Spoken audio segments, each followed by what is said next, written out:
Hello बच्चा party, उम्मीद कर रहे हैं कि आप लोगों की पढ़ाई बहुत अच्छी चल रही होगी।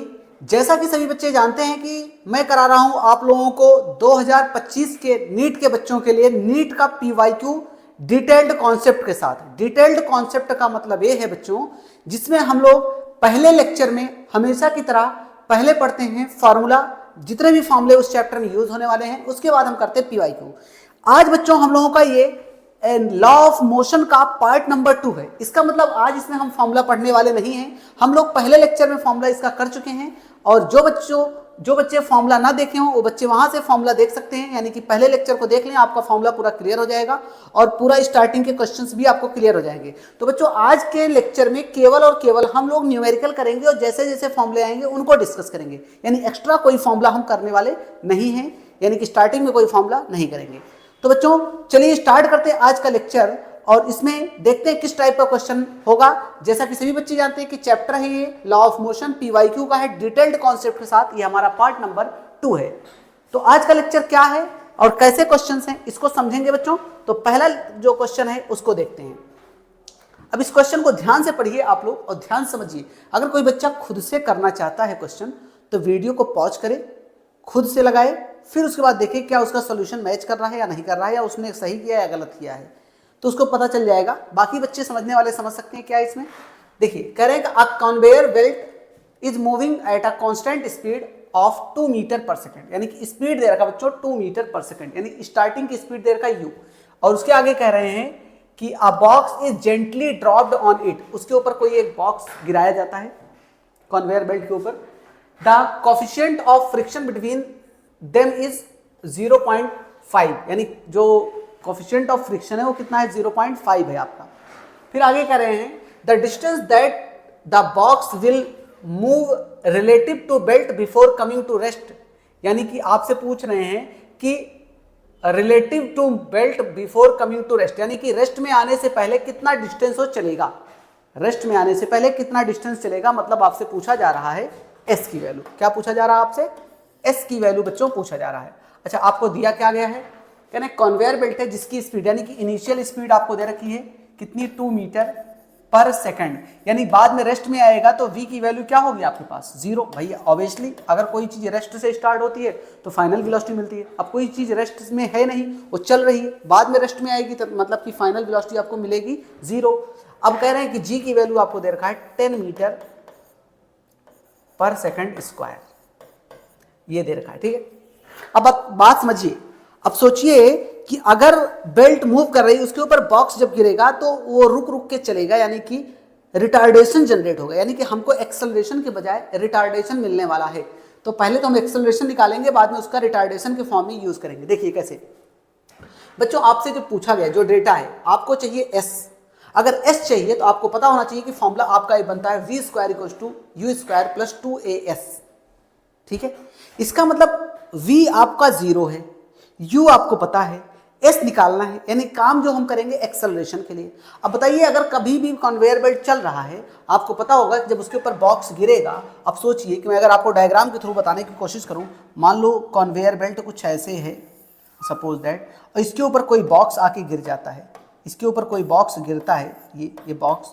तो अब जब ये आगे की तरफ चलेगा तो फ्रिक्शनल फोर्स किधर जाएगा, पीछे की तरफ जाएगा। यानी कि आपको पता है बच्चों कि जब ये आगे की तरफ जाएगा तो एक्सेलरेशन भी आगे की तरफ होगा ना। तो अब आपको पता है कि एक्सेलरेशन का जनरल फॉर्मूला क्या होता है।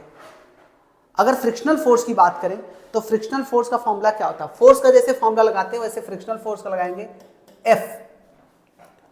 अगर F बराबर आप लगाएंगे तो हो जाएगा ma। क्या लग जाएगा, ma, यानी कि ma। अब F बराबर जो आपका है यहाँ पर म्यू mg लगेगा, और यहाँ पर हो जाएगा ma।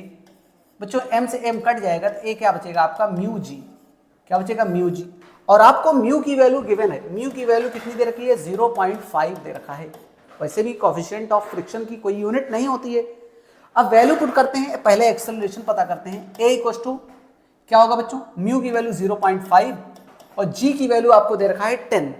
तो 10 तो कितना हो गया बच्चों, a बराबर आ गया 5 मीटर पर सेकंड स्क्वायर।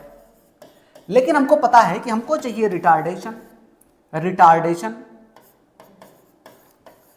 अगर भाई रिटार्डेशन क्या चाहिए, क्या होता ही है, तो उसमें क्या है कि एक्सेलरेशन ही बन जाएगा। आप रिटार्डेशन के फॉर्म में -5 मीटर पर सेकंड स्क्वायर।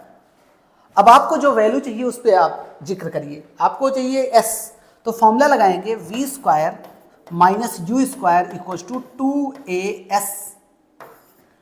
तो भाई आपके पास v 0 है, u की वैल्यू आपके पास कितना है 2 है, तो 2 का स्क्वायर करेंगे बच्चों हो जाएगा 4 इक्वल्स टू कितना हो जाएगा भाई 2 इंटू a की वैल्यू आपके पास -5 हो गया और s आपको निकालना है। अब बताइए कि माइनस का 4 इक्वल्स टू माइनस का 10s बच गया।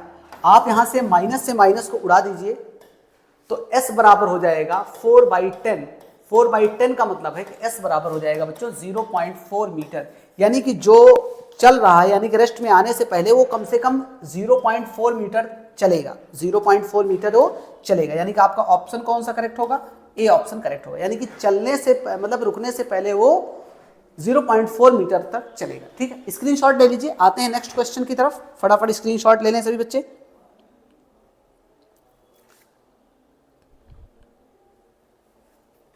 चलिए नेक्स्ट क्वेश्चन पे आते हैं बच्चों, अगला क्वेश्चन।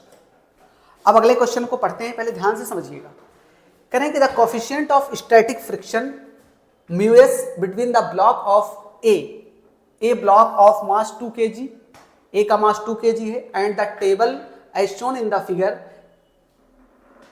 इज 0.2। यानी कोफिशिएंट ऑफ फ्रिक्शन बच्चों आपको दे रखा है 0.2 है।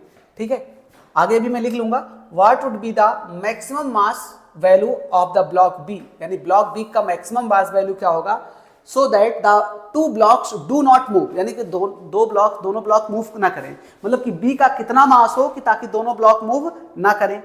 ठीक है, दोनों ब्लॉक मूव ना करें। अभी तो ए मूव कर रहा है लेकिन बी ब्लॉक मूव नहीं कर रहा है, तो इसका मतलब क्या है कि ए मूव कर रहा है, बी ब्लॉक नहीं मूव कर रहा है। इसका मतलब क्या है भाई, अगर ए मूव कर रहा हो तो बी भी मूव कर रहा होगा। मतलब कह रहे हैं कि लेकिन हाँ, ए अगर देखो ए तभी मूव करेगा जब बी मूव करेगा, ऐसा समझिए। ए तभी मूव करेगा जब बी मूव करेगा, क्योंकि बी खींचेगा ना इसको। तो भाई ये कह रहे हैं कि बी का कितना मास हो कि ताकि दोनों ब्लॉक मूव ना करें, डू नॉट मूव। ठीक है, the string and the pulley are assumed to be smooth and massless. जी की वैल्यू आपको दे रखा है 10 मीटर पर सेकंड स्क्वायर। पहले तो डेटा लिख लीजिए आप। पहले देखिए मास ऑफ ए आपको दे रखा है 2 kg, यहां सीधे डायग्राम में भी दे रखा है, आप समझ सकते हैं। और कोफिशिएंट ऑफ फ्रिक्शन जो दे रखा है म्यू एस वो है 0.2। स्टैटिक है यानी रेस्ट कंडीशन में, स्टैटिक यानी रेस्ट कंडीशन। अगर रेस्ट कंडीशन में इसका मतलब बच्चों, इसका मतलब ये है कि एक्सेलरेशन आपका 0 होगा। ठीक है, फिर आगे कह रहे हैं कि मास ऑफ बी आपको बताना है। ठीक है, यहां तक बातें क्लियर है। अगर मैं इन दोनों का एफबीडी बनाऊं, जी की वैल्यू भी रख लीजिए, जी की वैल्यू 10 मीटर पर सेकंड स्क्वायर। अगर इन दोनों का मैं एफबीडी बनाऊं, चलो बना लेते हैं भाई। एक ब्लॉक आपका है ए वाला ब्लॉक, एक ब्लॉक आपका ये है और दूसरा ब्लॉक आपका ये है। अब समझिएगा दोनों चीजों का केस बच्चों। ये जो पहला ब्लॉक है ए और ये दूसरा ब्लॉक है बी। आपके पास डेटा सब दिया गया है। अब सोचिए कि इसका मास वगैरह जो है तो दिया गया है आपको। अब ये ऐसे मूव करेगा आगे की तरफ, तो सोचिए पीछे की तरफ जाएगा फ्रिक्शनल फोर्स यानी F, और आगे की तरफ ये जाएगा तो आगे की तरफ यहाँ जनरेट होगा टेंशन। क्या जनरेट होगा, टेंशन। और टेंशन के साथ इसका मतलब ये आगे जाएगा तो एक्सेलरेशन होगा ए, होगा ना। एक्सेलरेशन भाई आगे की तरफ जाएगा, टेंशन तो टी लग ही रहा है, क्योंकि ये इसको मान लीजिए खींच रहा होगा या नहीं खींच रहा होगा तो भी पुली लगा है, तो तब भी तो टेंशन तो होगा ही ना। अब अगर ए का मास जो भी है, मान लीजिए एम ए है, इसका मास एम ए है, इसको हम एम ए जी लिखते हैं, एम ए जी, और इसका नॉर्मल रिएक्शन हम कर दें ऊपर। अब इस पर आते हैं, इसका एम बी जी जाएगा नीचे बच्चों, एम बी जी, और इसका नॉर्मल रिएक्शन किधर जाएगा, ऊपर की तरफ, यानी कि ऊपर की तरफ जो जाएगा वो नॉर्मल रिएक्शन आएगा, टेंशन काम करेगा। क्योंकि देखिए समझिएगा ध्यान से, यहाँ पर टेंशन टी लगेगा तो यहाँ पर भी तो टेंशन टी लगेगा ना, टेंशन यहाँ पर भी तो टी लगेगा, तो टेंशन काम करेगा। अब ये ब्लॉक नीचे की तरफ अगर आएगा तो इसका एक्सेलरेशन हो जाएगा। अगर इसका एक्सेलरेशन ए लिख दें तो इसका एक्सेलरेशन ए भी होगा। लेकिन हमको एक बात पता है कि ये कह रहे हैं कि अगर ये रेस्ट स्टैटिक फ्रिक्शन दे रखा और ये मूव ना करे तो यानी कि एक्सेलरेशन ऑफ ए है और एक्सेलरेशन ऑफ बी है, ये दो के दोनों जीरो होंगे। पहली चीज तो क्लियर है बातें। अब इनको हम बैलेंस करते हैं बच्चों, ध्यान से सुनिएगा। टी इधर जा रहा है, एफ इधर जा रहा है, तो टी और टी के डायरेक्शन में एक्सेलरेशन है ए, एक्सेलरेशन है ये, तभी तो लिखेंगे इक्वेशन पूरा, बाद में जीरो करेंगे तो m of a into acceleration of a, समझे? यानी कि इसका ma, इसका मास m था ना, ma, तो t plus m a equal to f, इधर है f, और f अगर है तो स्टैटिक का केस है, यहां पर याद रखिएगा स्टैटिक का केस है। स्टैटिक दिखाए हैं इन्होंने लेकिन वो मोशन में है, अभी बाद में रेस्ट में हो जाएगा ये चीज, यहां से जीरो रखेंगे तो t बराबर क्या बनेगा आपका f इंटू एस। अच्छा एफ एस इक्वल टू क्या बच्चों, आपको पता है कि एफ एस बराबर होता है म्यू एस एन, और म्यू एस एन यहां रखेंगे तो t बराबर हो जाएगा म्यू एस एन, और n बराबर होता है mg, तो बच्चों हो जाएगा t equal to mu s n a into g. ये हमारा पहला इक्वेशन, यानी पहले का एफबीडी हमने सॉल्व कर लिया, यानी पहले का केस। किसके लिए बात किया, फॉर ए के लिए। अब बात करते हैं फॉर बी ब्लॉक की बात करते हैं। अब हम बी ब्लॉक की बात करेंगे। बी ब्लॉक में देखेंगे टेंशन ऊपर, एक्सेलरेशन नीचे। तो टेंशन ऊपर और एक्सेलरेशन अगर नीचे है तो आपको बात पता चल जाएगा कि टी जो बनेगा वो दो चीजों को जोड़कर बनेगा। एक तो आपका इसका एम बी जी जाएगा, यानी कि t equal to m b g जाएगा, और प्लस का इसका मास अगर एम बी है तो m B into a B जाएगा। अब एक्सेलरेशन आपका यहाँ जीरो है, ए बी, तो अगर इसको जीरो करेंगे तो टी बराबर बन जाएगा एम बी जी, और ये तो हो गया आपका जीरो, इक्वेशन बन गया सेकंड। यानी कि आप ये कह सकते हैं कि यहाँ पर ये वाला पोर्शन यानी ए बी इक्वल टू क्या है, जीरो है। ए बी इक्वल टू क्या बच्चों, जीरो है, ठीक है। अब एक बात समझिए, ये भी टेंशन आया है, ये भी टेंशन आया है, दोनों को टेंशन दूर कर दो भाई। चलो सॉल्व करते हैं, दोनों के टेंशन दूर करो, दोनों को सॉल्व करो from equation first and second, from wait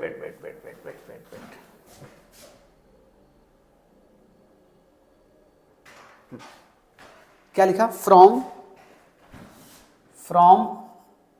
equation first and second, first और सेकंड। फर्स्ट इक्वेशन आपका है mu s m a g equals to mu s sorry m b g, g से g उड़ा दीजिए, जी से जी काट दीजिए।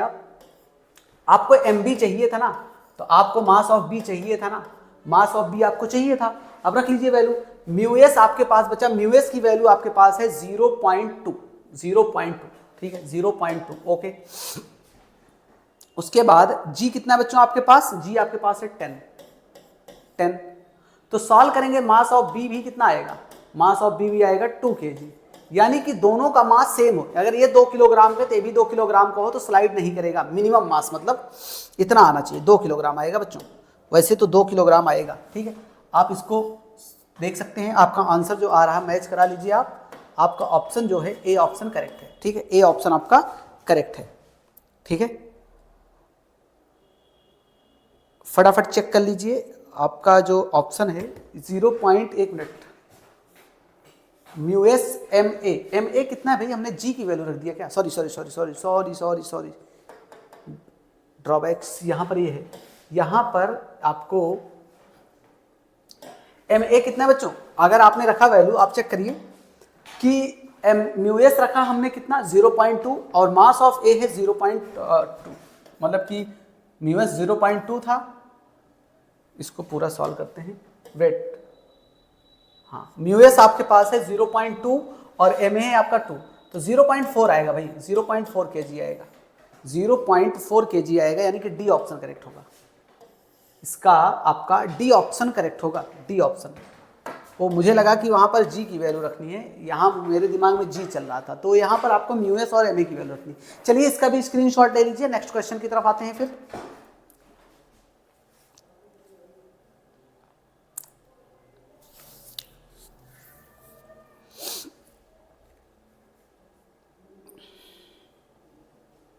चलिए नेक्स्ट क्वेश्चन, अब इस क्वेश्चन को समझिए। कह रहे हैं कि अ ब्लॉक ऑफ मास 10 kg, एक ब्लॉक है जिसका मास है 10 kilogram, is placed on a rough horizontal surface having coefficient of friction, यानी कि म्यू की वैल्यू आपको दे रखा है 0.5, इफ ऑफ हॉरिजॉन्टल फोर्स दे रखा है आपको 100 newton acting on it, then the acceleration of the block will be. Acceleration बच्चों आपको पता करना है, एक्सेलरेशन। एक्सेलरेशन समझिए इस चीज का, क्वेश्चन का पहले डायग्राम आप समझिए। आपको जो दे रखा पहली चीज तो मास दे रखा है, वो कितना है 10 kg में यहां लिख दे रहा हूं, और जो फोर्स लग रहा है टोटल वो 100 न्यूटन का लग रहा है, और म्यू की वैल्यू आपको दे रखा है 0.5। ठीक है, ये इतना। अब समझिएगा इसको कैसे सॉल्व करना है, क्या करना है इसको समझिए। पहले मैं ब्लॉक एक बनाता हूं, एक आपका ये ब्लॉक है, ठीक है। अब इस ब्लॉक को किसी सरफेस पर रखा गया है, ठीक, ये सरफेस पर रखा गया है। अब इस ब्लॉक का मास है 10 kg। कितना है, मान लीजिए इसका मास अभी मैं लिख दे रहा हूं 10 kg है। अब इधर देखिए, इधर आपका फोर्स लग रहा है बच्चों कितना, 100 न्यूटन का। कितना लग रहा है, 100 न्यूटन का, ये 100 न्यूटन का, ठीक है। हॉरिजॉन्टल रफ सरफेस, सरफेस कैसा है, रफ है, मतलब पॉलिश्ड तो है, ठीक है। अब सोचिए अगर ये उधर 100 न्यूटन का फोर्स लग रहा है, पीछे की तरफ इसका फ्रिक्शनल फोर्स भी लग रहा होगा, पीछे की तरफ फ्रिक्शनल फोर्स लग रहा होगा। कितना लग रहा होगा, F, चलो F लग रहा होगा। अब इसका वेट डाउनवर्ड जाएगा तो mg नीचे जाएगा, और नॉर्मल रिएक्शन किधर जाएगा, ऊपर जाएगा। अब इसी की कहानी को यूज करते हुए आपको पता है कि एक्सेलरेशन चाहिए, और एक्सेलरेशन के लिए होता है force upon mass, force upon mass.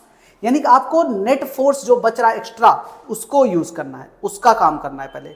तो पहले बताइए कि यहां से आपको पता चल रहा होगा कि n बराबर क्या होगा बच्चों, n बराबर mg होगा ना, n इक्वल्स टू n ऊपर mg नीचे, n minus mg equals to 0, n equals to mg।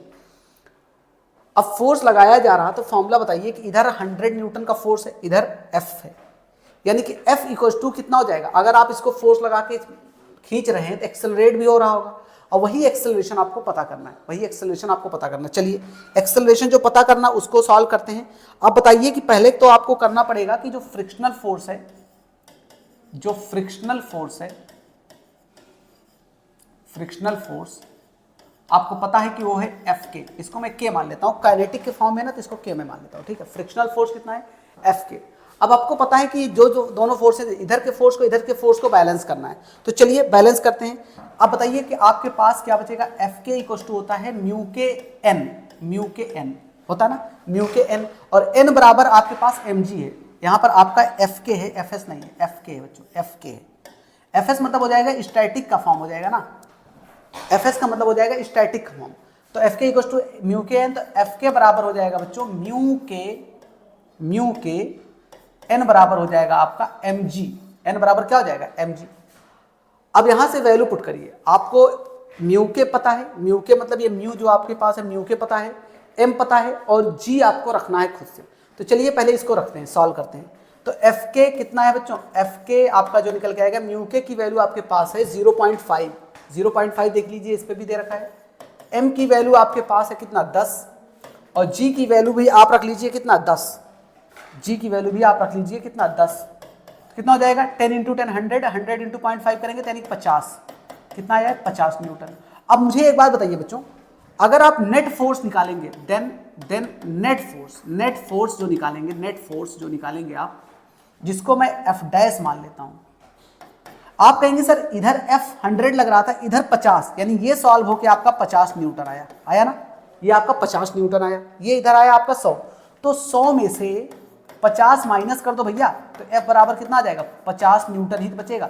यानी कि अब आपको एक्सेलरेशन निकालने में दिक्कत नहीं आएगी। एक्सेलरेशन का फॉर्मूला होता है फोर्स अपॉन मास, और आपके पास फोर्स आया है 50, और मास आपके पास कितना दे रखा है, मास आपके पास दे रखा है 10 दे रखा ना, चलो भाई 10 काट दो, 5, यानी एक्सेलरेशन जो आना चाहिए आपका 5 मीटर पर सेकंड स्क्वायर आना चाहिए। चेक कर लें सभी बच्चे, चेक कर लें क्या ये आंसर इनका आ रहा है सही। जो बच्चे अगर चेक करना चाहे तो इसको चेक कर लें एक बार, वैसे तो आ रहा है 5 मीटर पर सेकंड स्क्वायर। चलो चलो भाई, चलो चलो चलो चलो, सही है, ओके। तो आपका ये 5 मीटर पर second square, B option correct है। तो देखिए कुछ खास नहीं था क्वेश्चन में, अगर आप ध्यान से देखते तो इस फोर्स से इस फोर्स को माइनस करने पर जो नेट फोर्स बचता उससे एक्सेलरेशन पता चल जाता है, यानी कि एक्सेलरेशन जो इधर की तरफ जा रहा है वो आपको पता करना था, ठीक है। चलिए स्क्रीनशॉट ले लीजिए फटाफट, आते हैं नेक्स्ट क्वेश्चन की तरफ।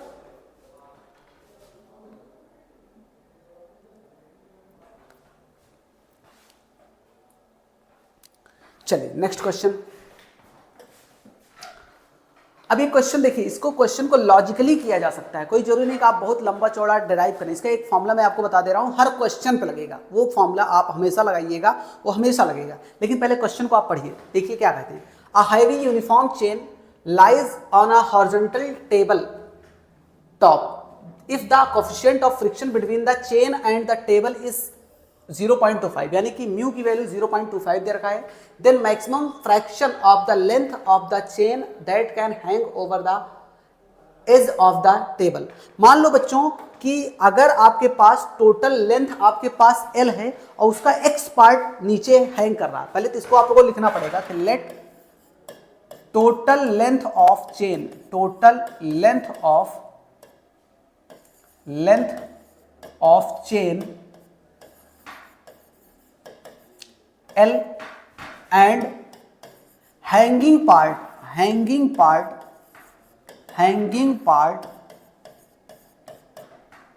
X, अगर X है तो आपसे जो पूछा जा रहा है, कह रहा है कि इसमें कि यही X बाई L का रेशियो यानी फ्रैक्शन बताना है। फ्रैक्शन देखिए, then the maximum fraction of the length of the chain that hang over one edge of the length, यानी कि बच्चों आपसे पूछा जा रहा है X बाई L का, वो भी परसेंटेज में पूछा जा रहा है। परसेंटेज में कितना आएगा, X बाई L परसेंटेज में कितना आएगा, ठीक है। अब सुनिए मेरी बात ध्यान से, अगर मैं आपसे बोलूं कि आपके पास एक टेबल है, मान लीजिए सपोज दैट आपके पास एक टेबल है, ये आपके पास टेबल है, चलो इसको थोड़ा मैं इधर जगह देता हूं, हाँ ये टेबल है आपके पास। अब बच्चों इसकी जो लेंथ है, जो चेन यहां पर हैंग रखा गया है, ये कुछ पोर्शन उसका लटक रहा है नीचे की तरफ, कुछ ऐसे, ठीक है। अब यहां तक ये चेन है, समझिएगा। अगर इसका पूरा लेंथ L है, मेरी बात ध्यान सुनिएगा, इसका पूरा लेंथ अगर L है, तो अगर हमने कहा कि ये जो हैंग कर रहा है इसका जो है पार्ट जो है X है। अब सोचिए अगर ये पूरा L था जिसमें से X पार्ट हैंग कर रहा था, तो बचा हुआ पार्ट कितना है, L माइनस एक्स होगा, L माइनस एक्स, यही तो होगा ना।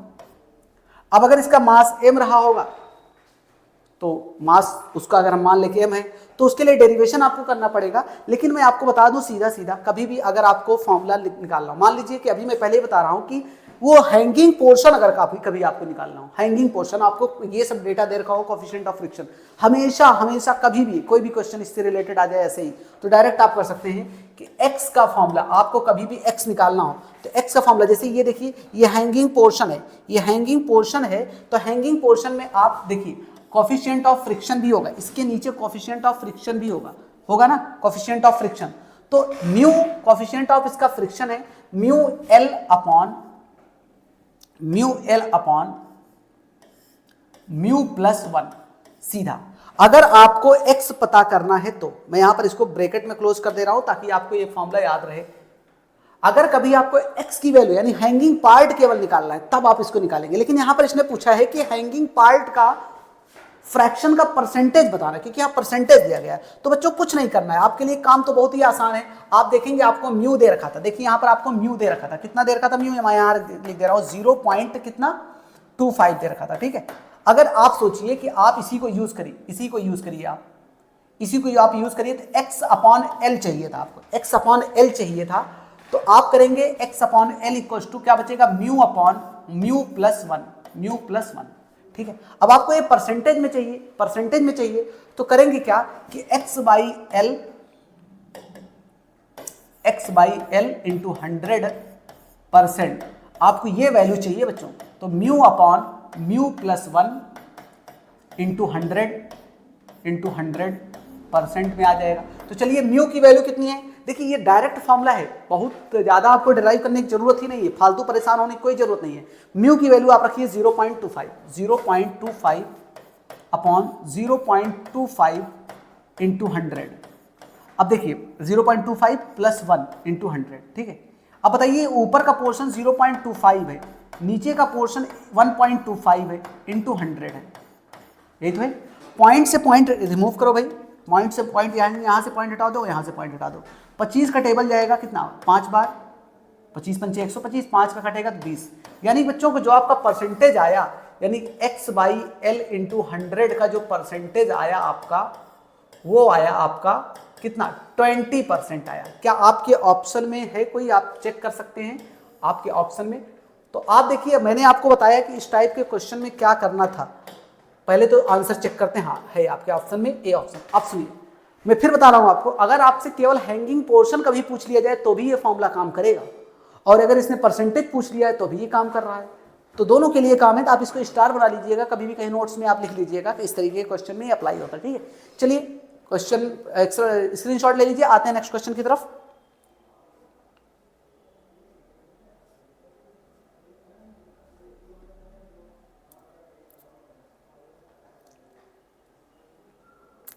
चलिए भाई नेक्स्ट,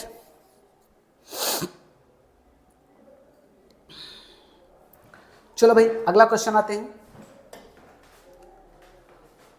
अब क्वेश्चन आपको ध्यान से पढ़ना है, फिर क्वेश्चन को उड़ा देना है। करना क्या देखिए, अभी आप अगर पहला लेक्चर देखे हैं तो उसमें से आपको ये क्वेश्चन, अगर वहां से बच्चे जो है अगर उस क्वेश्चन को इस लेक्चर को कर चुके हैं तो उनको पता होगा कि हाँ किस तरीके से करना है क्वेश्चन। अब समझिएगा समझिएगा, करें कि स्टार्टिंग फ्रॉम रेस्ट, पहली चीज तो रेस्ट से बोल दिया भैया u बराबर 0 कर दो, u बराबर क्या कर दो 0 कर दो। ठीक है, अब body slides down 45 degree, theta दे रखा आपको 45 डिग्री, चलो लिखते चलो भाई 45 degree. Inclined plane in twice the time it take to slide down the same distance in the absence of friction. मतलब कि अगर मैं कह दूं कि प्रेजेंस ऑफ फ्रिक्शन में टाइम t1 है तो अब्सेंस ऑफ फ्रिक्शन में टाइम t2 है, तो कह रहे हैं कि t1 2 टाइम्स ऑफ t2 है। मतलब समझो, आगे मैं लिखता हूं, अभी रुकिए। The coefficient of friction between the body and the inclined, मतलब आपसे म्यू पूछा गया। सुनिए आपसे जो पूछा गया हो तो मैं बताऊंगा, लेकिन पहले समझिए। लेट कर लें, let time in presence of friction, presence of friction जो है बच्चों, फ्रिक्शन वो आपके पास t1 है, वो आपके पास क्या है t1 है। और टाइम इन अब्सेंस ऑफ, अगर अब्सेंस की बात कर रहा, अब्सेंस की बात कर रहा बच्चों, तो अब्सेंस ऑफ फ्रिक्शन वो t2 है। तो according to question, according to question, question ये कह रहा है कि जो प्रेजेंस ऑफ टाइम है वो अब्सेंस ऑफ टाइम का डबल है, यानी t1 equal to 2 times of t2। अब समझिएगा, अब आपको जो करना है, अब कुछ बचा नहीं है कहानी में, अब कोई भी काम बचा नहीं है। ठीक है, अब सुनिए, ये t2 है, ठीक है। हाँ, अब यहां पर जो काम करना है, फॉर्मूला, मेरी बात समझना, आपको अगर मैं डायग्राम ना बनाऊं तो भी आपको आना चाहिए, क्योंकि आप अगर पहला लेक्चर कर चुके हैं तो। लेकिन डायग्राम के थ्रू मैं जाता हूं, समझा देता हूं, क्योंकि हो सकता है कि बहुत बच्चे ऐसे हों कि जिन्होंने नहीं देखा हो वहां पर लेक्चर। ठीक है, चलो भाई, ये आपका इंक्लाइंड प्लेन है। ठीक, इंक्लाइंड प्लेन आपका ये, ठीक है। यहाँ पर आपका एक ब्लॉक रखा गया है, चलो भाई इसका ब्लॉक भी यहाँ रख देते हैं। एक ब्लॉक रखा गया है, इस ब्लॉक का मास कितना है, m है, इसका वेट कितना जाएगा नीचे की तरफ mg, और नॉर्मल रिएक्शन कितना जाएगा ऊपर की तरफ n। इतनी बात तो सभी बच्चे जानते हैं। थीटा आपको दे रखा है 45 डिग्री, ये पहले ही पता है। यहाँ देखो थीटा 45 डिग्री दे रखा है, ठीक है। इतनी बातें सभी बच्चों को पता है। अब इसका हॉरिजॉन्टल और वर्टिकल कंपोनेंट तोड़ना है, कहानी खत्म करना है। तो भाई अगर हॉरिजॉन्टल और वर्टिकल कंपोनेंट देखो नीचे की तरफ फिसलेगा तो फ्रिक्शनल फोर्स तो पहली चीज तो ऊपर की तरफ जाएगा। ये तो सभी बच्चों को पता होना चाहिए, ये सभी बच्चों को पता होना चाहिए भाई। अब देखो, अगर मैं कहूं कि ये इसका हॉरिजॉन्टल कंपोनेंट जाएगा mg cos थीटा, यानी cos 45, तो इधर जाएगा mg sin 45, और इधर ही फोर्स भी लग रहा है, यानी ये फोर्स का भी डायरेक्शन है, यही ये फोर्स का भी डायरेक्शन है। सभी बच्चे ध्यान से सुने। अब अगर मैं बात करूं कि भाई इस चीज को करने से क्या होगा कि आप फ्रिक्शनल फोर्स का फॉर्मूला डिराइव करेंगे वगैरह वगैरह सब कहानी। अगर मैं बोलूं कि इसका फॉर्मूला मैं बता चुका हूं, आप सीधे फॉर्मूले को अप्लाई करिए। अगर आप थ्योरी पढ़ें, अगर आप देखिए, ये उन बच्चों के लिए लेक्चर्स हैं जो थ्योरी एक बार थोड़ी बहुत पढ़े हैं और एकदम से नहीं पढ़े हैं, तो भाई उनके लिए तो दिक्कत है, क्योंकि अब पूरे थ्योरी का फॉर्मूला डिराइव करने में बड़ा टाइम लगता है। और यहाँ पर सभी बच्चे केवल न्यूमेरिकल के लिए आते हैं कि यानी न्यूमेरिकल हमको करा दिया जाए, तो उनके लिए है ये लेक्चर, तो विशेष ध्यान रखें। अब हम पहले बात करते हैं एक्सेलरेशन। देखो भाई, पहले हम बात करते हैं presence of friction in presence of, पहले मैं देख लूं आगे स्लाइड मैंने छोड़ रखा है, नहीं इसी में कवर करना है। इन प्रेजेंस ऑफ फ्रिक्शन, अगर प्रेजेंस ऑफ फ्रिक्शन की बात होती है तो पहले तो आपको पता होना चाहिए एक्सेलरेशन क्या होता है। फ्रिक्शन के केस में एक्सेलरेशन होता है जी साइन थीटा माइनस म्यू के जी कॉस थीटा। ये सभी बच्चों को पता है, जो पहला लेक्चर कर चुके हैं उनको पता होगा, अच्छे तरीके से पता होगा, ठीक है। अब अगर आपको फॉर्मूला चाहिए टाइम निकालने का, टाइम निकालने का फॉर्मूला होता है, एक फॉर्मूला आपने सुना होगा S equal to u t plus half a t square. अब भाई T1 की बात हो रही है, जहाँ T1 लिख लो, और देखो U बोला गया है 0 है, U बोला गया है आपके लिए 0 है। अगर ये 0 है, अगर ये बात पता है हमको 0 है, तो बताओ भैया टाइम का फॉर्मूला अगर मैं एक बार डिराइव कर लूंगा दोबारा तुमको करने की जरूरत पड़ेगी नहीं।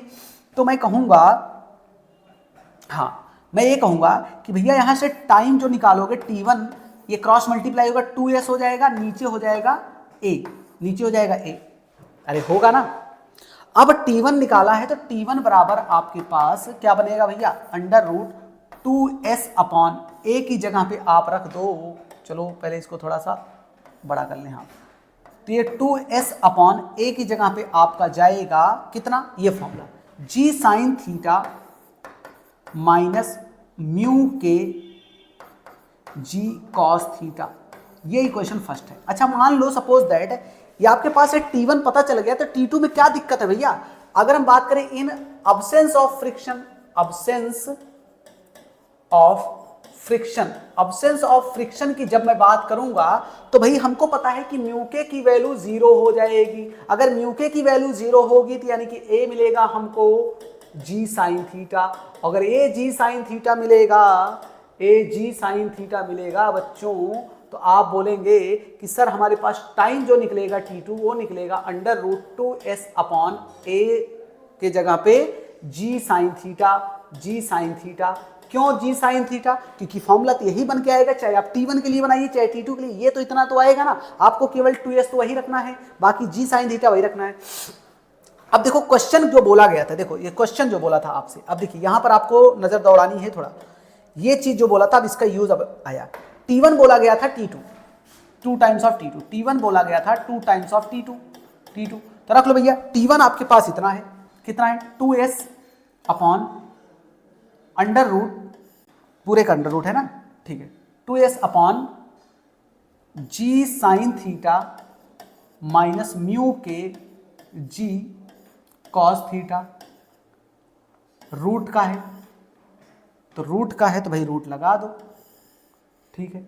इधर 2 टाइम्स ऑफ रूट में ये वाला पोर्शन 2s अपॉन जी साइन थीटा।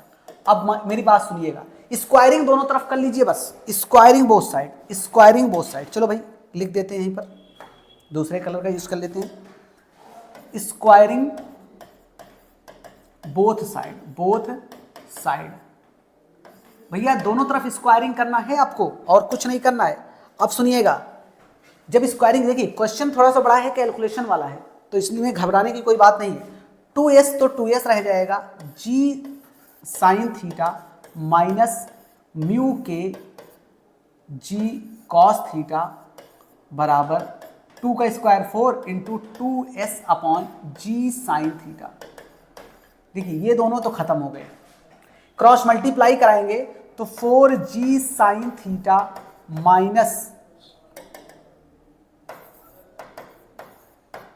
4 म्यू के जी कॉस थीटा बराबर जी साइन थीटा।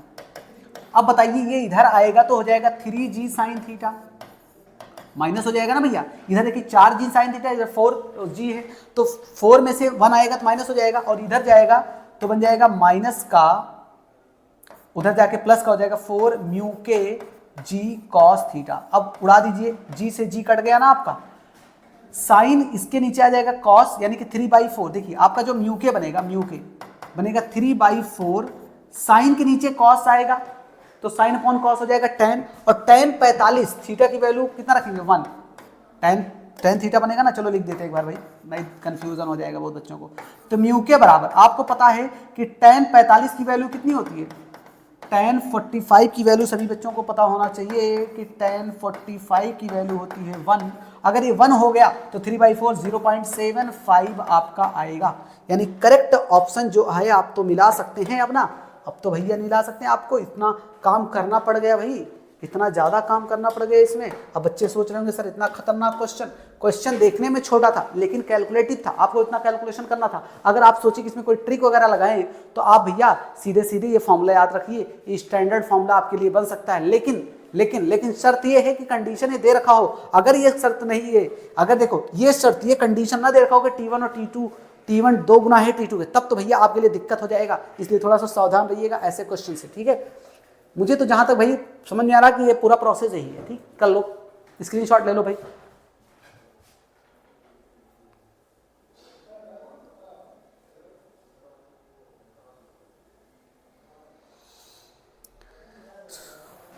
चलो भाई नेक्स्ट क्वेश्चन। अगला क्वेश्चन है आपके सामने। अभी क्वेश्चन इतना भारी भरकम दिख रहा है 2019 का, लेकिन इस क्वेश्चन में कुछ दम नहीं। देखिए, a block of mass 10 kg, mass 10 kilogram दे रखा है, is in contact against the inner wall of a hollow cylindrical drum of radius है 1 मीटर है, ठीक है। The coefficient of friction between the block and the inner wall of the cylinder is 0.1, यानी कि mu दे रखा आपको 0.1। The minimum angular velocity needed for the cylinder to keep the block stationery when the cylinder is vertical and the rotating about its axis. जी की value आपको दे रखा है, इतना तो याद रखना है, ठीक है। अब सुनिए, सिलिंड्रिकल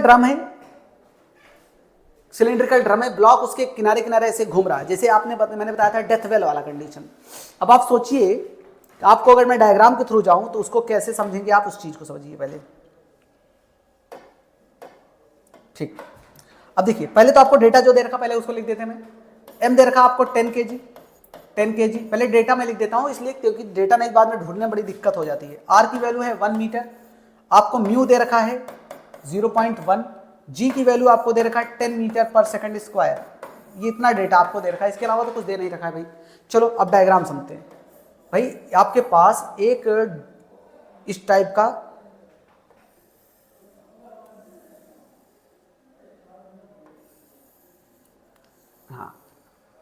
ये सिलेंडर है, सिलेंड्रिकल ड्रम जिसको आप बोल सकते हैं, ये सिलेंडर है।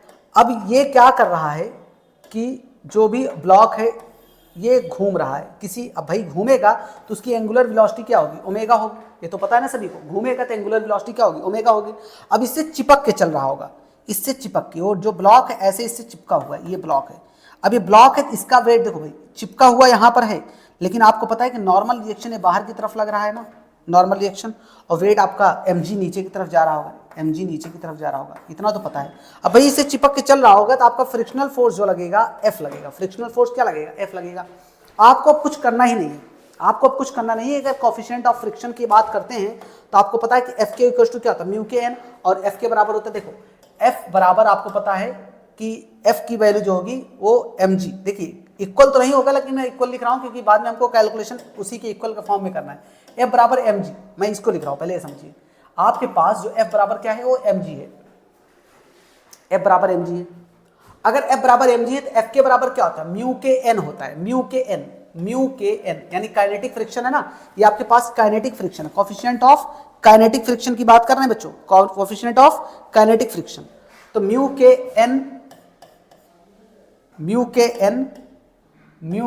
n बराबर mg।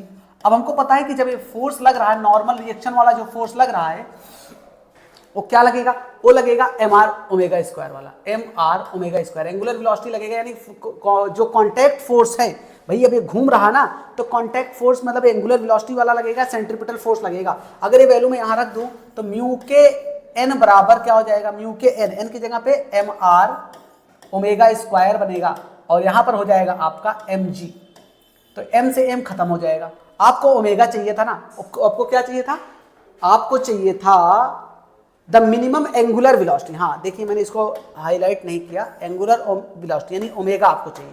अगर आपको ओमेगा चाहिए तो आप खुद सोचिए कि ओमेगा स्क्वायर बराबर आपके पास म्यू के आर, नीचे जाएगा तो बन जाएगा g अपॉन म्यू के आर। मैंने वैसे डायरेक्ट फॉर्मूला बताया है, पहले लेक्चर में स्टार्टिंग में आप जाएंगे तो डायरेक्ट फॉर्मूला मैंने बताया है। तो ओमेगा बराबर हो जाएगा बच्चों under root g upon mu के आर बन जाएगा, म्यू के आर। वैल्यू पुट करते हैं, g की वैल्यू आपके पास कितना है, g की वैल्यू 10 है, ठीक है।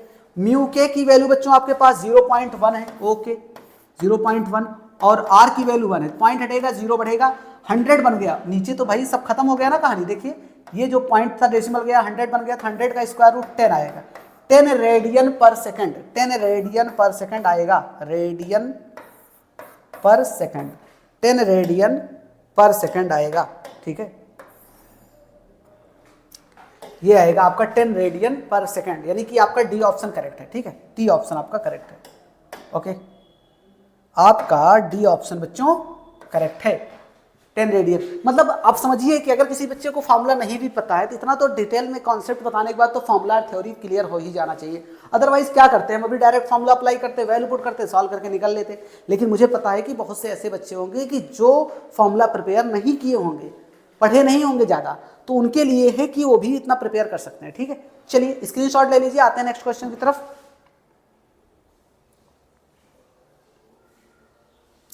फटाफट स्क्रीनशॉट ले लीजिए।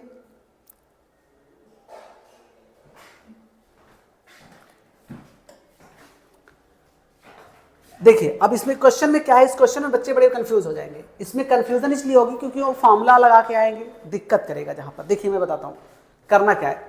One end of the string of length L is connected to a particle of mass m connect है, and the other end is connected to a small peg on a smooth horizontal table. If the particle moves with circle with speed v, the net force on the particle directed towards center will the t present the tension। देखो भाई मैं बताऊं, आप सभी को पता होगा कि t इक्वल टू क्या होता है, mv स्क्वायर बाई आर। ये तो पता है ना आपको पता है कि t इक्वल टू क्या होता है, mv स्क्वायर बाई आर। तो आपको पता है कि जब t इक्वल टू, आपको पता है कि t इक्वल टू यानी t इक्वल टू मतलब ये f। देखो भाई पहली चीज तो ये समझ लो कि जो t है वो f के बराबर है, और f बराबर होता है mv स्क्वायर बाई आर। अगर कोई रस्सी में बंधा हुआ है ना तो उसके पास सेंट्रीपिटल फोर्स लगेगा, और जो सेंट्रीपिटल फोर्स जो होगा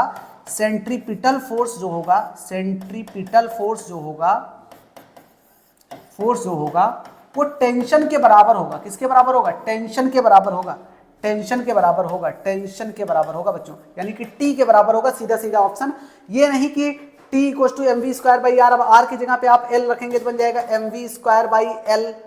अब मेरी बात सुनिएगा, अगर कोई बच्चे बहुत दिमाग लगाना चाहता है तो मैं उसको समझाता हूँ। t equal to mv square by l आपने लिखा ना, चलो भैया ठीक है, मैं मान लिया कि आपने लिखा। अगर आप इसको इधर लाओगे तो t minus mv square by l equal to 0 होना चाहिए, बैलेंसिंग पोर्शन होना चाहिए, बट ऐसा कहीं बैलेंस है ही नहीं। देखो यहाँ ना इक्वल, देखो यहाँ तो ये तो हो नहीं सकता, 0 होगा नहीं, ये हो नहीं सकता, इसलिए क्योंकि ये तब तक नहीं सही होगा जब तक ये बराबर में इक्वल में 0 नहीं लगा होगा।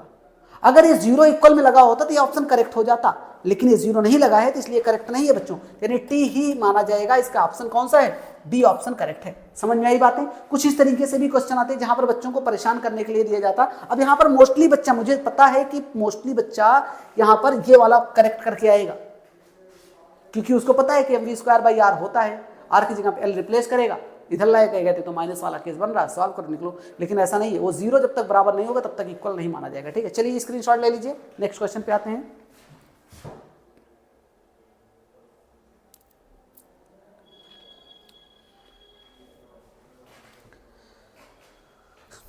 चलो भाई नेक्स्ट क्वेश्चन की तरफ आते हैं।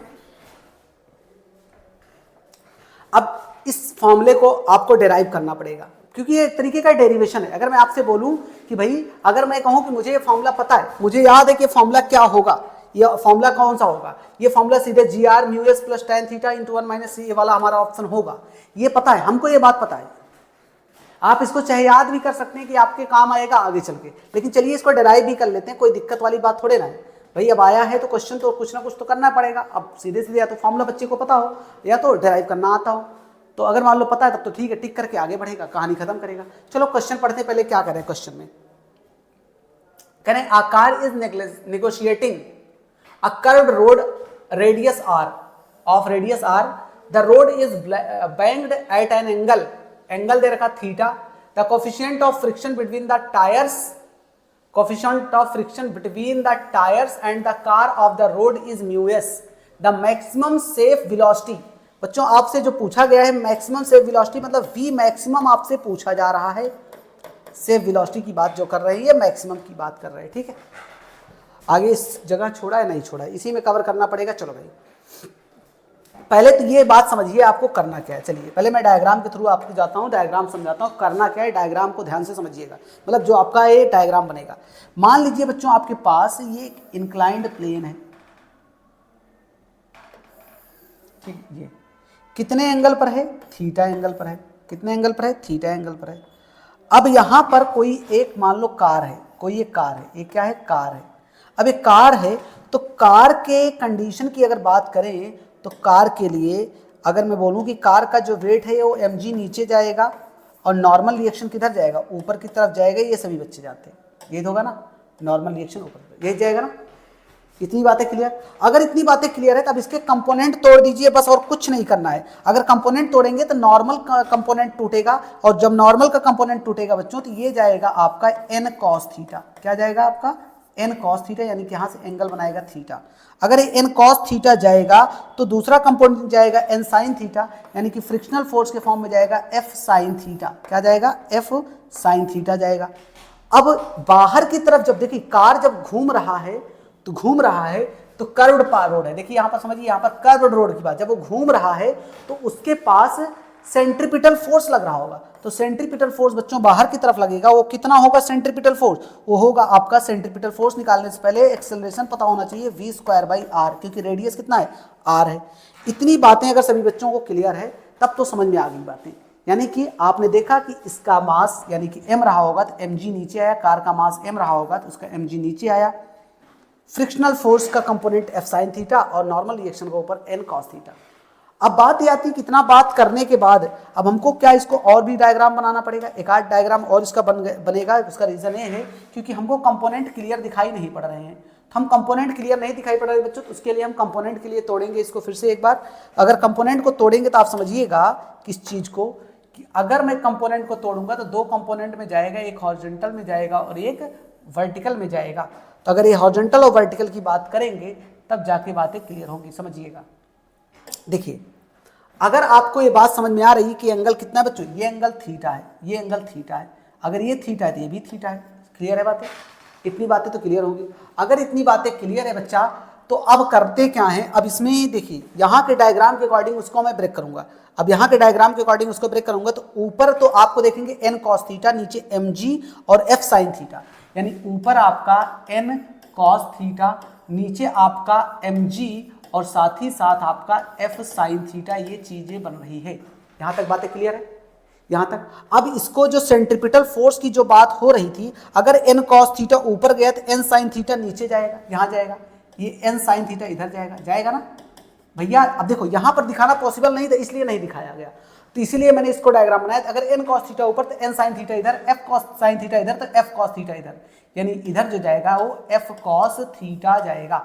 ये तो क्लियर हो गया ना?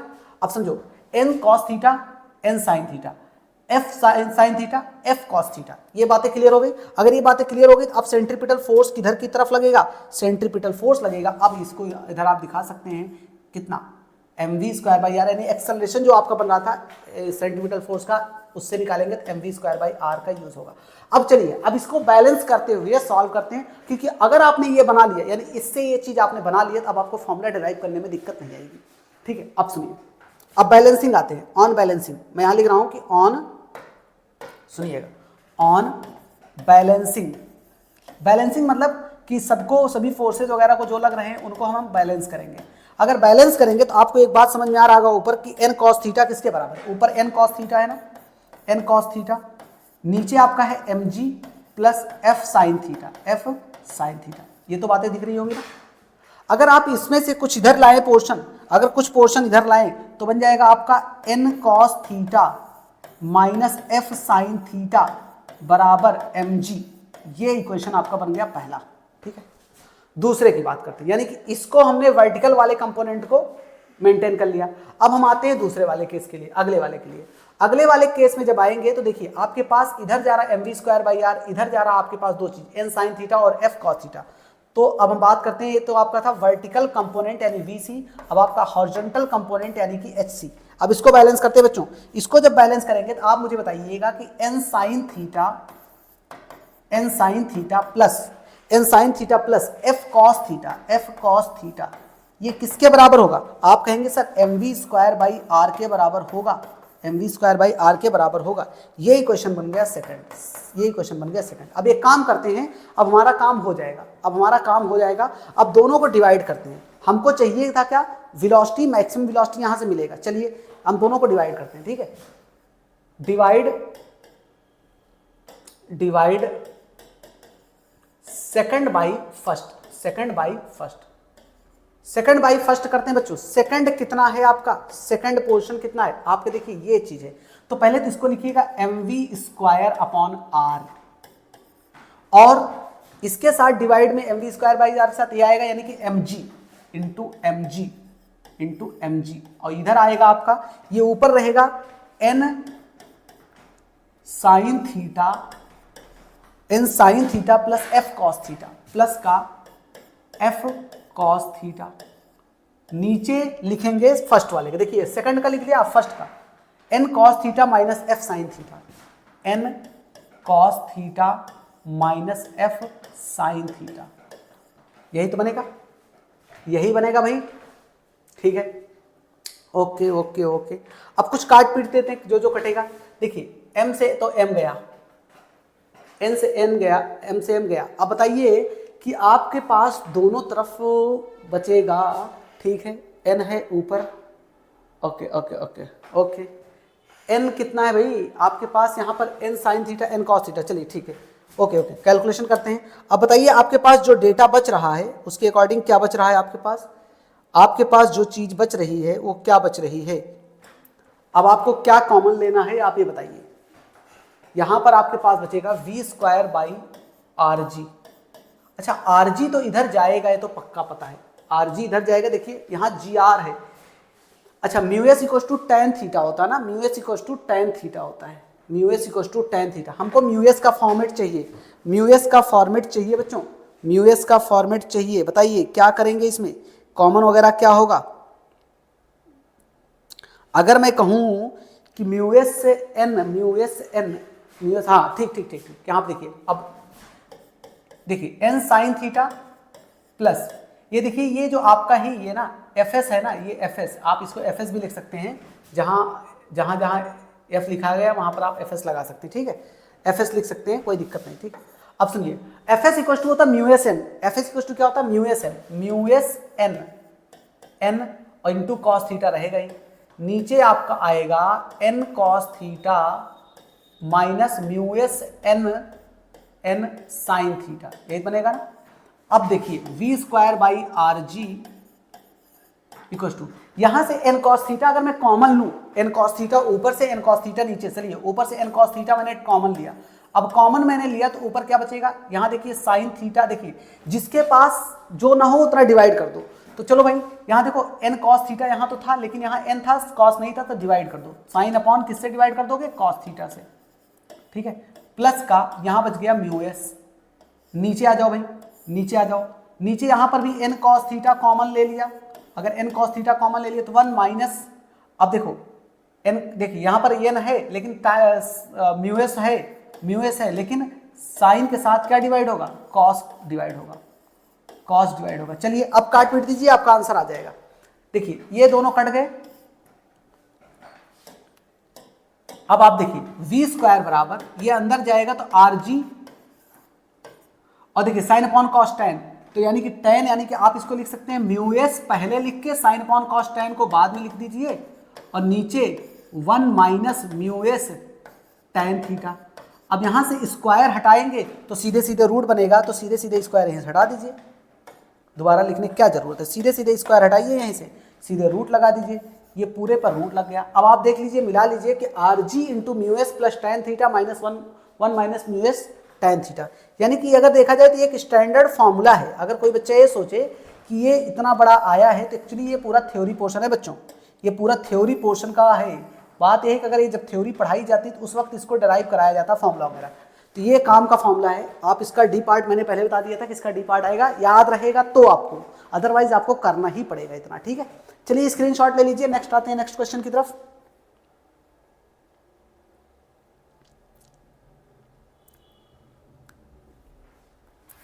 चलिए अगला क्वेश्चन, अगले क्वेश्चन करें, दो स्टोन है, टू स्टोन्स, ठीक है, two stones of mass m and 2m, दो स्टोन्स हैं, एक का मास m है और एक का मास 2m है, एक का मास m है एक का मास 2m है, are whirled in a horizontal circle, the heavier one in radius r/2 and lighter one is radius r, यानी हल्के वाले का रेडियस r है और जो भारी वाला है उसका रेडियस r/2 है। The tangential speed of the lighter stone is n times heavier, n times that of the heavier, ठीक है। स्टोन कह रहे हैं आगे, heavier stone when they experience same centripetal forces, value of n की value बतानी। पहले सुनिए ध्यान से क्वेश्चन को, आपके पास दो स्टोन्स हैं, दो स्टोन्स है, चलो दो स्टोन है, एक स्टोन ये है एक स्टोन ये है, एक छोटा है एक बड़ा है, ठीक है, ठीक। इसके लिए रेडियस हल्के वाले के लिए r है और बड़े वाले के लिए रेडियस क्या है, क्या भाई क्या कर रहे हैं कि एक का मास m है, पहले ये समझिए, इसका मास m है इसका मास 2m है, ठीक है, जिसका मास m है उसका रेडियस r/2 है। ओके ओके ओके ओके, एक मिनट वेट वेट, हाँ इसका मास, इसका रेडियस r/2 है और इसका रेडियस है r, ठीक है, इसका मास, एक मिनट, ओके r/2, ठीक है, इसका मास m है इसका मास 2m है और इसका रेडियस r है, r/2 है तो इसका रेडियस r है, ठीक है, okay okay okay okay okay okay okay okay okay, क्यों उल्टा लिख दिया भाई हमने, मास m कह रहे हैं कि the heavier one in a radius r/2, ओह उसको मैंने बड़ा बना दिया ना, तो इसलिए रुक जाओ रुक जाओ रुक जाओ भाई, उसको बड़ा छोटा बनाना पड़ेगा, रुक जाओ, wait wait wait wait wait wait wait wait wait, हाँ चलो, एक ये है इसको बड़ा बनाते हैं, एक इसको छोटा बनाते हैं, ठीक है। अब हैवी है, छोटा है तो हो सकता है हैवी हो, पता नहीं क्या है, एक का मास m एक का मास 2m, इसका रेडियस अगर r है तो इसका रेडियस है, पहले का रेडियस है r तो इसका रेडियस है r/2 है, ठीक है। हो सकता है मास वगैरह कुछ हो भाई, वजन ज़्यादा हो उसका, कोई ऐसा मटेरियल हो जिसका वजन ज़्यादा हो, ठीक है। कह रहे हैं कि जो स्पीड है हल्के वाले का, उसकी स्पीड यानी कि इसकी स्पीड अगर v है तो इसकी स्पीड है, देखो जो हल्का वाला है उसकी speed n times of v है, हैवियर यानी हैवी वाले की स्पीड v है, हल्के वाले की speed n times of v है। अब इसका सेंट्रीपिटल फोर्स यानी कि FCP, F lighter equals to F heavier लगा देते हैं, F हैवियर लगा देते हैं, ठीक है, F हैवियर, HEAVIER हैवियर। अच्छा बताइए, सेंट्रीपिटल फोर्स का फॉर्मूला सभी बच्चे जानते हैं, क्या होता है, F इक्वल्स टू होता है mv²/r, mv²/r, ये तो होता है। अब मुझे बताइए कि इसके लिए फॉर्मूला m, इसका वेलोसिटी nv का स्क्वायर अपॉन रेडियस कितना है आपका r है, रेडियस तो आपका r है ना भाई, चेक कर लीजिए, रेडियस तो आपका r ही है ना। यहाँ पर आएंगे तो इसका मास तो डबल है, लेकिन वेलोसिटी इसकी v है और रेडियस इसका r/2 का स्क्वायर है, ठीक है, ठीक है। अब इसको सॉल्व करिए, आपका n आ जाएगा, ठीक है, सिंपल केस था। बात एक वही चीज़, डायग्राम में दिक्कत हो गई कि जैसे लगा कि ये बड़ा है भाई, मास ज़्यादा है तो उसका रेडियस भी ज़्यादा होगा, ऐसा लेकिन कुछ है नहीं यहाँ पर। तो देखिए m से, अभी पहले इसको काटते हैं, बाद में पहले सॉल्व करते हैं। m n square v square, देखो भाई इसको स्क्वायरिंग कर दिया, upon r square equals to 2mv upon 2mv upon mv square है ना, वेलोसिटी है ना, ठीक है, 2mv स्क्वायर अपॉन रेडियस का स्क्वायर यानी r स्क्वायर बाई 2 का स्क्वायर 4 हो जाएगा, ठीक है, हाँ ठीक है, 4 होगा ना भाई रेडियस आधा था, मास डबल था, ओके। तो यहाँ देखो r स्क्वायर से r स्क्वायर चला जाएगा, m से m चला जाएगा, v स्क्वायर से v स्क्वायर चला जाएगा, तो कितना आएगा भाई, कितना आएगा, अगर आप इसको ऊपर ले जाएंगे तो r/2 mv square by r square, क्या यार फॉर्मूले में r होता है, मैं r स्क्वायर लगा रहा हूँ, क्या है दिमाग कहाँ रहता है भाई, वेट, हाँ यहाँ पर r/2 ही है, ठीक है, ओके, r से r कट गया। अब बताओ बच्चों, यहाँ पर बचेगा n स्क्वायर, यहाँ बचेगा 2 2 4, ऊपर चला जाएगा 4, 2 टू 4, ये ऊपर चला गया 4, तो n बराबर 2 आएगा। n बराबर कितना आएगा? 2 आएगा, यानी कि n बराबर 2 आएगा आपका। कौन सा ऑप्शन करेक्ट है आपका? आपका ऑप्शन है डी, सी ऑप्शन करेक्ट है। सी ऑप्शन करेक्ट है, n की वैल्यू 2 आएगी। ठीक है, तो देखिए इस तरीके का भी क्वेश्चन है, आते हैं कि लाइटर का, हैवियर का, दोनों का जो मास वगैरह है, सिंपल क्वेश्चन में है, बात अलग है कंफ्यूजन हो जाए, लेकिन सिंपल क्वेश्चन है। ठीक है, चलिए इसको भी कर लीजिए फटाफट।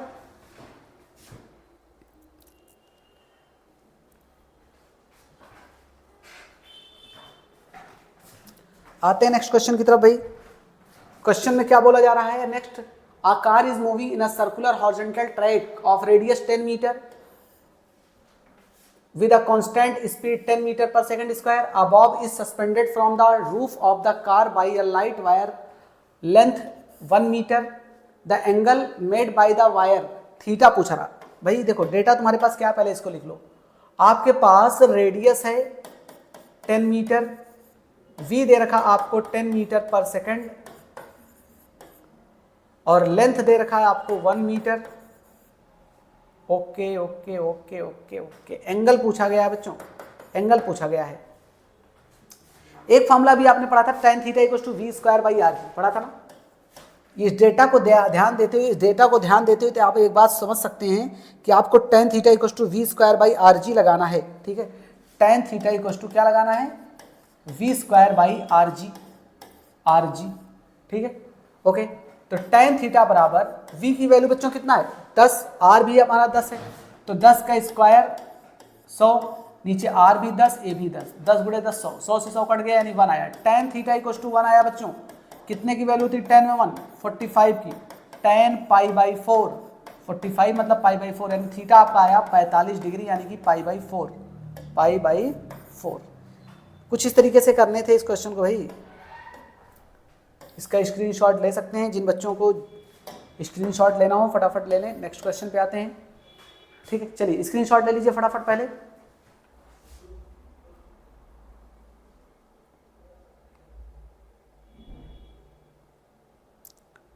फटाफट स्क्रीनशॉट ले लें सभी बच्चे।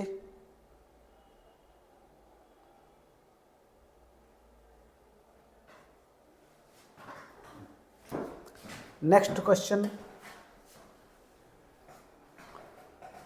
ये क्या है भाई? आकार ऑफ मास कितना है? 1000 kg, 1000 kg, 1000 किलोग्राम है। ठीक है, ये मास 1000 kg है। Negotiates a bank curve 90 metre radius, यानी आर दे रखा है 90 metre. Frictionless road, the banking angle theta दे रखा 45 डिग्री। स्पीड पूछा जा रहा है आपसे, स्पीड पूछा जा रहा है आपसे। तो अगर स्पीड पूछा जा रहा है तो tan theta equals to v square by r g लगाइए ना सीधा सीधा। मास तो हमें लगता है कंफ्यूजन क्रिएट करने के लिए दिया गया भैया आपको। tan theta equals to v square by r g. tan 45 बराबर v आपको निकालना है, r आपको दे रखा कितना? r आपको 90। अच्छा, g की वैल्यू नहीं दे रखा।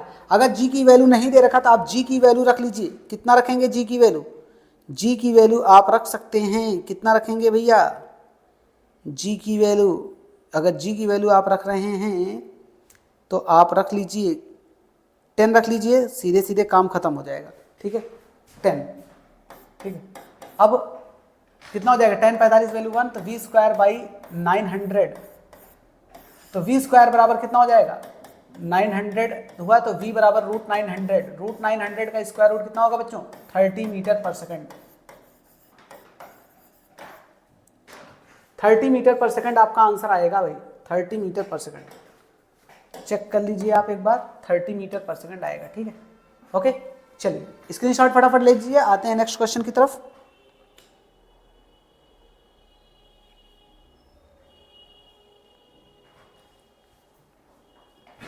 चलिए नेक्स्ट क्वेश्चन बच्चों, अगला क्वेश्चन।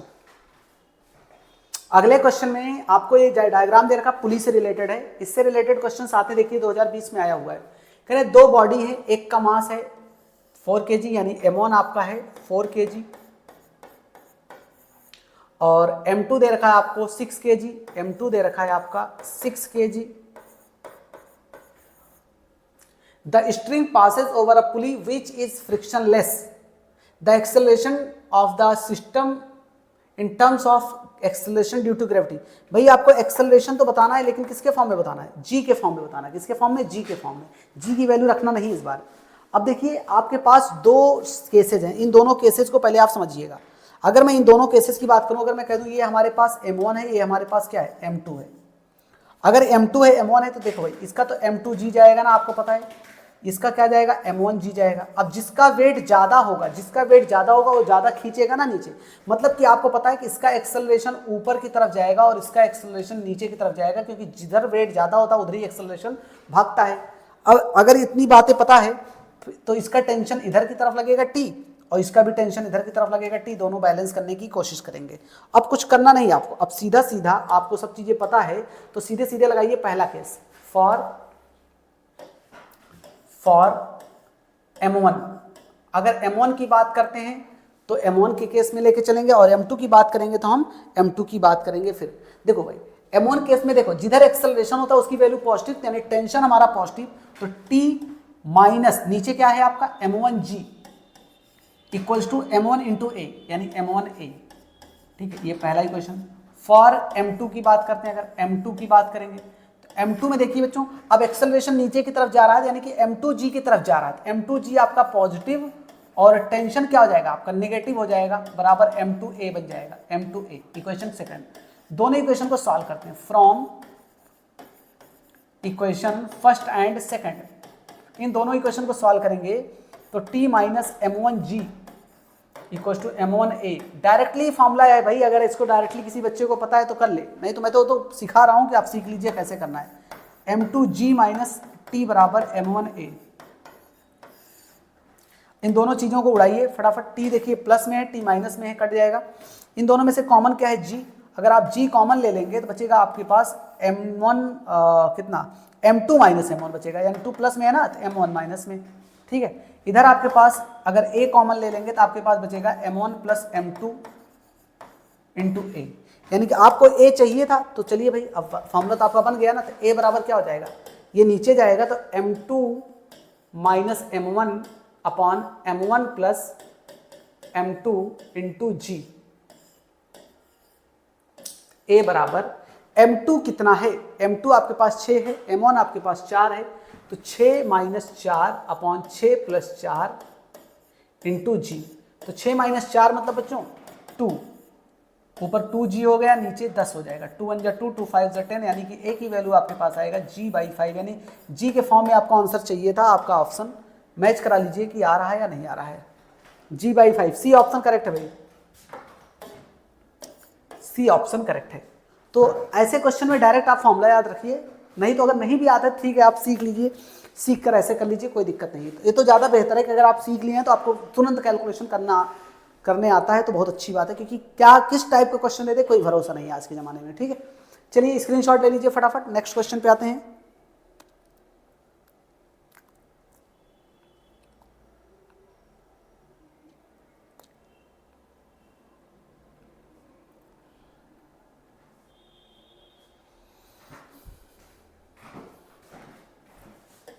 अगला क्वेश्चन आपके सामने ये है। अगर इस क्वेश्चन की बात मैं करूं कि ये भी थ्योरी का क्वेश्चन है, मतलब ये आया है 2018 में, लेकिन डायरेक्ट थ्योरी से उठा के दिया गया क्वेश्चन है। ये जो स्लाइड कर रहा क्वेश्चन पहले मैं पढ़ता हूं तो मैं बताता हूं, क्योंकि ऑप्शन इसमें दो हैं ऐसे कि जो दोनों हो सकते हैं। पहले क्वेश्चन पढ़ना पड़ेगा। A block of mass m is placed on a smooth horizontal inclined edge ABC inclination theta, यानी एंगल थीटा है। ठीक है, एंगल थीटा यहाँ पर shown in the figure. The wedge is given an acceleration a towards the right, यानी veg आगे की तरफ बढ़ रहा है। ठीक है, अगर आगे की तरफ बढ़ रहा है सीधा सीधा ऑप्शन आपका ये है, a equal to G tan theta. ठीक है, between the block and remain. ठीक है, अब देखिए अगर ये आगे की तरफ, देखिए ब्लॉक मतलब देखिए कि ये जो वेज है ये आगे की तरफ बढ़ रहा है। देखिए the ways is given an acceleration a towards the right, यानी एक्सेलरेशन ए की तरफ, मतलब देखिए ये एक्सेलरेशन दिखाया भी जा रहा है कि आगे की तरफ बढ़ रहा है, कि जिसकी वजह से ब्लॉक गिरेगा नहीं। तो इसके केस में डायरेक्ट फॉर्मूला होता है a equal to G tan theta. Otherwise इसका मैं आपको पूरा बना के दिखा देता हूं क्या करना है। देखिए आपके पास जो ये दे रखा है वेज, आपके पास एक ब्लॉक है, ये आपके पास एक क्या है? एक ब्लॉक है। एक ब्लॉक है जिसका मास है m, ए बी और सी ए ब्लॉक करके, ठीक है। ये एक्सेलरेशन ए से आगे बढ़ रहा है, थीटा एंगल पर है। अब इसको आप कंपोनेंट वगैरह में तोड़ दीजिए, कंपोनेंट में तोड़ देंगे तो आपको आसान हो जाएगा करने में, सॉल्व करने में क्वेश्चन, ठीक है। अब मुझे बताइए अगर इसका मास m है तो इधर इसका mg नीचे जाएगा और नॉर्मल रिएक्शन कितना जाएगा ऊपर, नॉर्मल रिएक्शन जाएगा n, ठीक है। अब इसके कंपोनेंट अगर आप तोड़ेंगे तो आपको पता है कि इस n का कंपोनेंट इधर जाएगा n साइन थीटा, क्या जाएगा ये n साइन थीटा, पहले n को आप पकड़िए, n साइन थीटा जाएगा, और इसका जो आपका n का n साइन थीटा चला गया और ऊपर चला गया आपका n कॉस थीटा, क्या चला गया n कॉस थीटा, इसी n का ही n कॉस थीटा आपका चला गया। ये नॉर्मल रिएक्शन वैसे इधर थोड़ा सा दिखाइएगा n इधर, ठीक है, और इधर की तरफ एक्सेलरेशन हो गया आपका ma, ठीक। अगर आप इसको बैलेंस करने की कोशिश करें, ये स्यूडो फोर्स लग रहा है, एक बात याद रखिएगा, ये स्यूडो फोर्स है, ये आपका स्यूडो फोर्स है, स्यूडो फोर्स, ठीक है। अब बात ये आती है कि इसको बैलेंस कैसे करना है, आपको पता होना चाहिए कि n cos थीटा बराबर क्या है, n cos थीटा बराबर बच्चों आपका देखेंगे बैलेंस करेंगे तो n cos थीटा ऊपर mg नीचे, ठीक है। ये पहला इक्वेशन, ये पहला इक्वेशन आपका, ये पहला। दूसरा n sin थीटा इधर है, ma इधर है, यानी n sin थीटा बराबर क्या हो जाएगा, ma हो जाएगा, इक्वेशन सेकंड। दोनों को डिवाइड कर दिए, डिवाइड आपको चाहिए क्या ए के फॉर्म में ना, divide second by first, second by first, यानी ma upon mg, ma upon mg पूरा पूरा लिख लीजिए तो कटते दिख रहा है ये, n cos थीटा यानी n sin theta upon n cos theta, क्या क्या कटेगा पहले इसको काट पीट लीजिए। देखिए n से n गया आपका, m से m गया आपका, a अपॉन g बचा और इधर बच गया अपन साइन अपॉन कॉस tan, यानी अपन का इधर बच गया a by g equal to tan theta, यानी इधर लाएंगे बच्चों तो a इक्वल टू बन जाएगा g tan थीटा। देखिए वही ऑप्शन आया आपका, डायरेक्टली भी आप फॉर्मूला अगर आपको याद होता तो आप टिक करके आ जाते, कुछ करने की जरूरत नहीं थी, लेकिन कोई दिक्कत नहीं है, आपने इसको इस तरीके से ब्रेक कर लिया। ब्रेक करना भी आपको आना चाहिए, कंपोनेंट तोड़ने आना चाहिए, ठीक है। चलिए फटाफट इसका भी स्क्रीनशॉट ले लीजिए, आते हैं नेक्स्ट क्वेश्चन की तरफ, फटाफट सॉल्व करिए सभी बच्चे।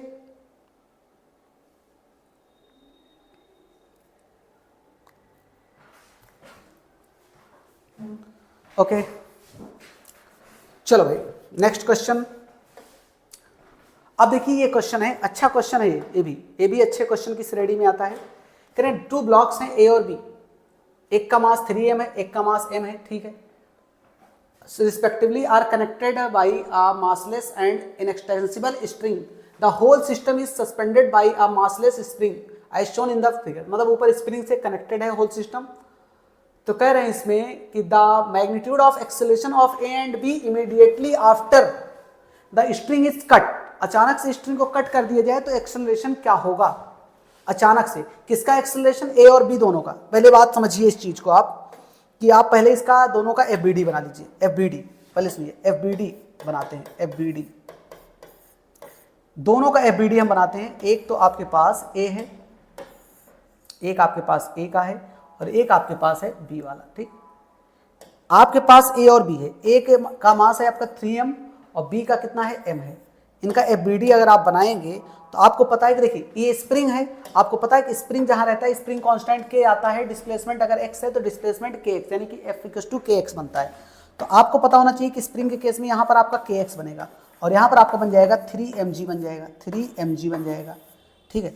और यहाँ पर देखिए बीच में आपका टेंशन जनरेट हो रहा है, यहाँ पर बीच में आपका टेंशन लगेगा, अगर टेंशन लगेगा तो इसका मतलब अब यहाँ जब यहाँ देखिए जब यहाँ की बात करेंगे तो यहाँ वाले केस के लिए इसके लिए आपका 3mg लग जाएगा।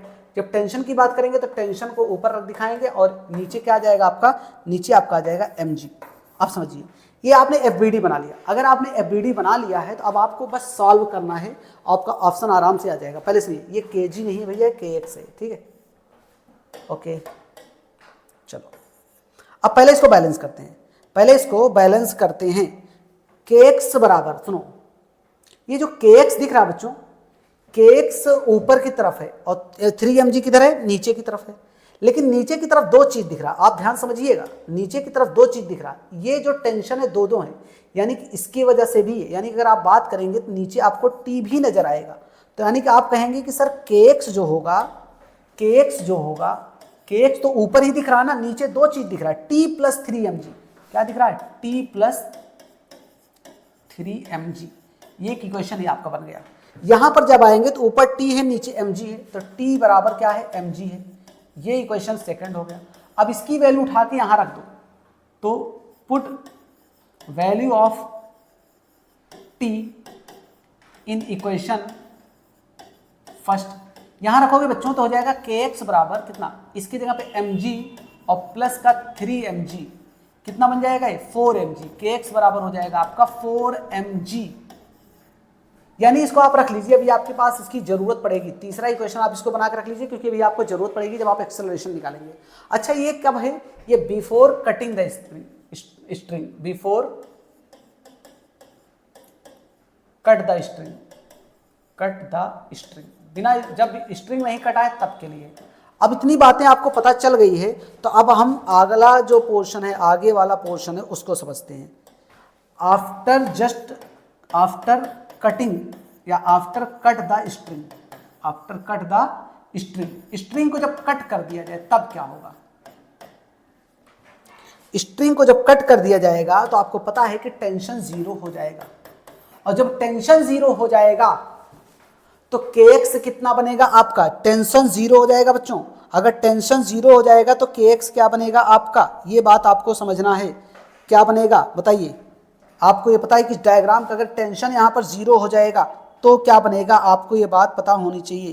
तो यानी कि एक्सेलरेशन ऑफ ए निकालेंगे। अब देखिए अगर जैसे ही स्ट्रिंग को कट करेंगे, जैसे ही कट करेंगे तुरंत वो नीचे की तरफ मोशन में आएगा, और जब वो नीचे की तरफ मोशन में आएगा तो आपको एक्सेलरेशन ऑफ ए मिलेगा और एक्सेलरेशन ऑफ बी मिलेगा, दो चीज मिलेंगे, ठीक है। तो पहले एक्सेलरेशन ऑफ ए की बात करेंगे।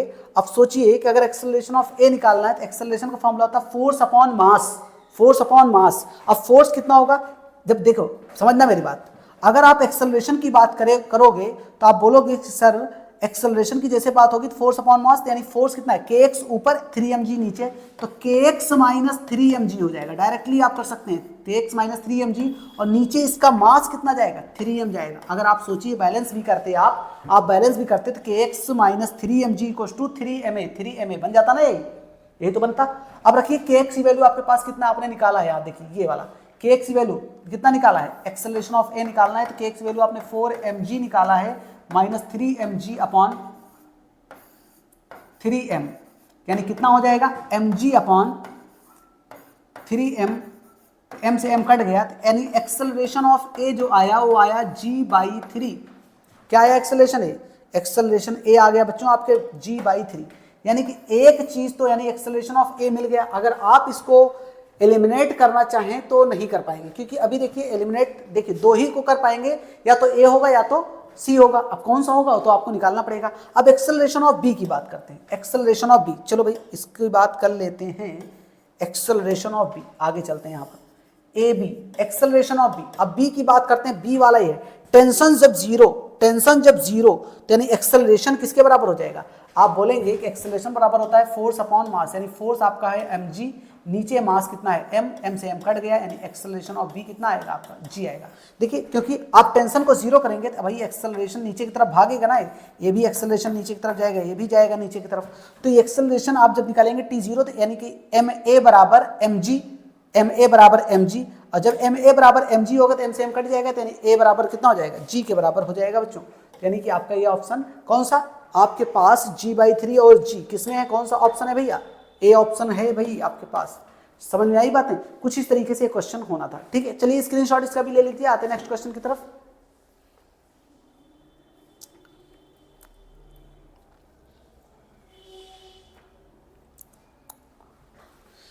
चलिए अब नेक्स्ट क्वेश्चन है, हाँ इस चीज को समझिएगा।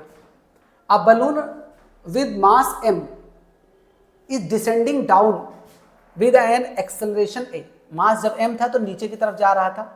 How much mass should be removed so that it starts moving up with an acceleration a। भाई पहले समझो, मान लो आपके पास एक कोई बलून है, चलो बलून मैं बना देता हूं, समझो दो बलून है। पहले एक बलून की मैं बात करता हूं, एक आपके पास ये बलून है, ठीक, ये बलून है भाई, ये बलून है। अभी इसका मास कितना है m है, इसका मास कितना बच्चों, इसका मास m है। अगर इसका मास m है तो समझिए कि इसका मास अगर m है तो नीचे जाएगा mg वेट से, और ऊपर की तरफ फोर्स जो लगेगा वो F लगेगा। यानी कि नीचे की तरफ जा रहा है तो एक्सेलरेशन ए होगा, होगा ना। अगर इस कंडीशन में बात करें तो आप कहेंगे कि क्वेश्चन जो बनेगा सर वो बनेगा mg माइनस एफ, जिस तरफ एक्सेलरेशन होता है उसकी वैल्यू पॉजिटिव ली जाती है, तो mg नीचे एक्सेलरेशन के डायरेक्शन में, तो mg minus f equal to ma, पहला इक्वेशन, ये पहला इक्वेशन। ये कंडीशन तब है कि जब ये नीचे की तरफ जा रहा है, डिसेंडिंग डाउन, यानी कि डिसेंडिंग डाउन यानी कि when going downward, going downwards, downward,